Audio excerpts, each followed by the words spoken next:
आज से 10-12 साल पहले की बात है जहाँ से ये उस सफ़र के साथ कहानी शुरू हुई होगी। हम चाहेंगे वो फोटोग्राफ्स कुछ आप चलाएं जो हम दिखाना चाहते हैं और यशस्वी से खुद पूछना चाहते हैं कि ये किस समय की तस्वीर है और ये उनकी ज़िंदगी की कौन सी कहानी को बयां कर रही है। एक एक करके हम आपके सामने वो रखते हैं। दरअसल जो विक्रांत ने जैसा कहा ना कि 11-12 साल की उम्र में, आप कह रहे हैं कि शायद उससे और छोटा हो सकता है, 9-10 साल की उम्र में हम मतलब किसी बच्चे के माँ बाप अगर उसको आधे घंटे के लिए नहीं दिखते हैं तो वो परेशान हो जाए कि कहाँ चले गए। आप अकेले रह रहे हैं वहाँ पर, भाई आपके थे पर वहाँ पर? जी मतलब मेरा भाई था, वो खेलता था और उसको लगा कि मुझे सपोर्ट करने के लिए उसको थोड़े दिन नहीं खेलना पड़ेगा, तो उसने अपने आप का अपना क्रिकेट थोड़ा सेक्रीफाइस किया और मुझे प्रमोट किया, मुझे हेल्प किया कि मैं और अच्छे से खेलूं। मतलब आपकी संघर्ष में परिवार जो है उसका सैक्रिफाइस भी है, बहुत है। मतलब बिना फैमिली के बहुत डिफिकल्ट। ये देखिए, ये क्या तस्वीर है? ये फोटोशॉप तो नहीं हुई? बिल्कुल, मैं पानी पूरी बेच रहा था। जी, ये शुरुआत वहाँ से हुई है कि ये आपके क्लासरूम का है? जी, कभी कभी स्कूल जाता था।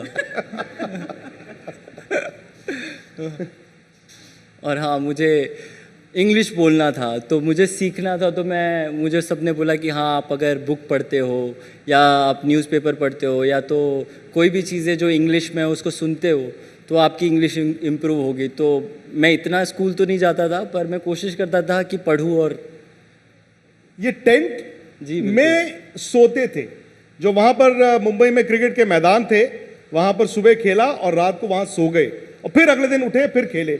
ये इंसान आज इंडिया के लिए खेल रहा है। Thank you. काफ़ी पतला लग रहा हूँ। ये जी, प्रैक्टिस के बाद खाना खा रहे थे। वो आज़ाद मैदान में ही आप रहते थे रात में, उधर ही टेंट? जी, पहले मैं वहाँ पे काफ़ी टाइम रहा था।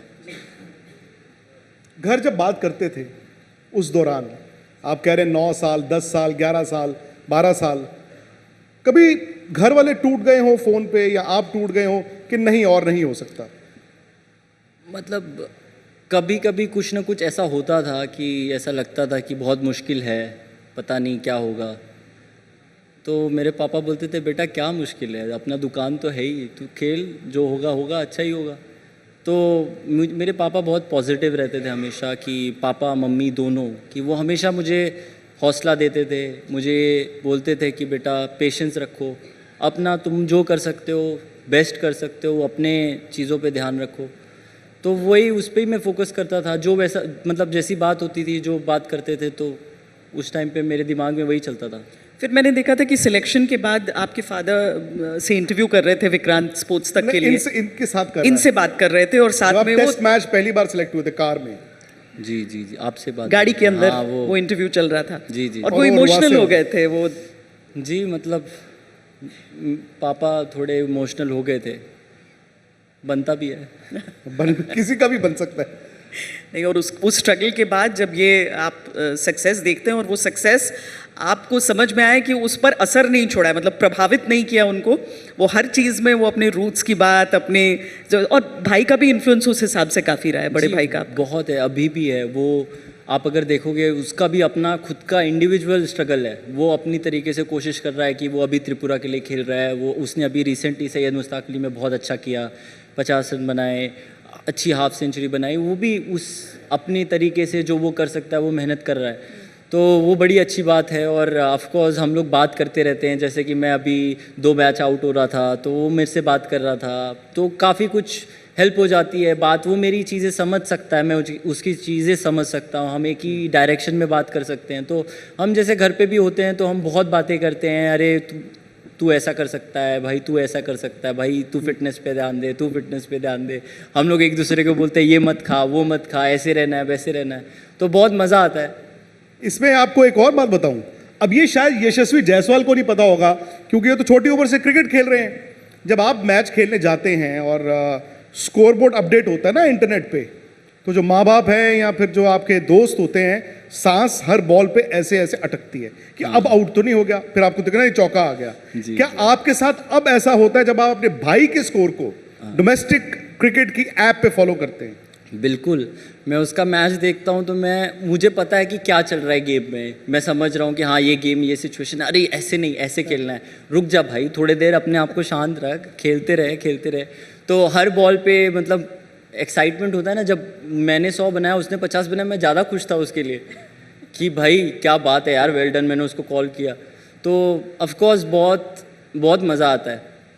लेकिन इंडियन क्रिकेट टीम के लिए खेलते हुए ज़िंदगी और पूरा परिवार क्रिकेट टीम हो जाती है। बहुत सारी, अब तो खैर सोशल मीडिया हो गया है तो वो तस्वीरें सामने आती रहती हैं। ये यूनिट जिस तरीके से लड़ती है, और जैसा विक्रांत ने भी जब इंग्लैंड के खिलाफ मैच का जिक्र किया, ऐसे समय पर जब एक समय होता था कि आप छोड़ दिया करते थे कि नहीं यहाँ से कहाँ जीत सकते हैं, अब कोई हार नहीं मानता है कभी भी? नहीं, बिल्कुल नहीं। हम हमेशा फाइट करने की कोशिश करते हैं। वही मेंटालिटी है कि हम खेलेंगे, हम जीतेंगे, वही हमारी सोच है। तो वही सोच मैं रखता भी हूँ कि हम जब खेलते हैं हमको जीतने के लिए खेलना है। अच्छा, एक और चीज़ है ना कि इन्होंने अभी इंडिया के लिए जितनी क्रिकेट खेली है, उस ड्रेसिंग रूम में रोहित शर्मा और विराट कोहली के होने से आपको क्या फ़ायदा होता है, और जब वो दोनों नहीं होते तो तब आपको क्या डिफरेंस महसूस होता है उसी ड्रेसिंग रूम में? बिल्कुल, अगर आप कहेंगे उनके रहने से बहुत ही ज़्यादा फ़ायदा होता है हमारे जैसे यंग प्लेयर्स के लिए, कि वो जैसे रहते हैं, वो जो डिस्कस करते हैं गेम के बारे में, और जैसे उन्होंने क्रिकेट खेली है थ्रू आउट द ईयर्स, उन्होंने इंडिया के लिए बहुत अच्छा किया हुआ है। तो उनको देख के हमको इंस्पिरेशन मिलती है कि ये इतने साल इस इंटेंसिटी पे, इस लेवल पे, इतने प्रेशर में इन्होंने इतना अच्छा किया है।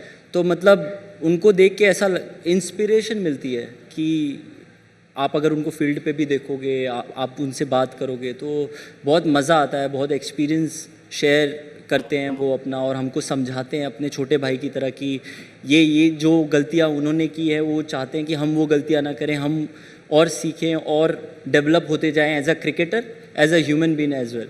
तो बहुत मज़ा आता है। और जब वो नहीं रहते हैं, ऑफकोर्स हम सब मिस करते हैं उनको उनके रहने से ऑफकोर्स हम लोग को बहुत हेल्प होता है, बहुत मज़ा आता है, बहुत रिलैक्स फील होता है।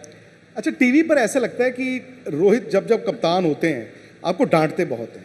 मतलब वो मैं जानता हूँ, वो मुहावरा उनका, गार्डन वाले बच्चे, उनमें से एक बच्चे ने ये कहा था कि रोहित भाई अगर गाली भी देते तो दुआ लगती है। क्या ये सही है? भैया प्यार भी उतना ही करते हैं। आप अगर देखोगे उनकी डांट में भी प्यार है, तो बहुत मज़ा आता है। अगर वो डांट नहीं रहे, मतलब यार वो मतलब ऐसा लगता है कहीं बुरा लग गया क्या उनको कुछ, तो वो अगर डांटते भी है तो मज़ा आता है कि वो हमारे अच्छे के लिए ही डांटते हैं। सही बात है। मैंने देखा कि सरफराज ने हेलमेट नहीं डाला हुआ था सिली पॉइंट पर, और उन्होंने सीधा कहा कि बहुत हीरो बन रहा है तू। तो मतलब वो ऑफ कोर्स गार्डन वाला, कि गार्डन में टहलने वाले, उसके बाद तो काफ़ी डॉट्स लगाने पड़ेंगे।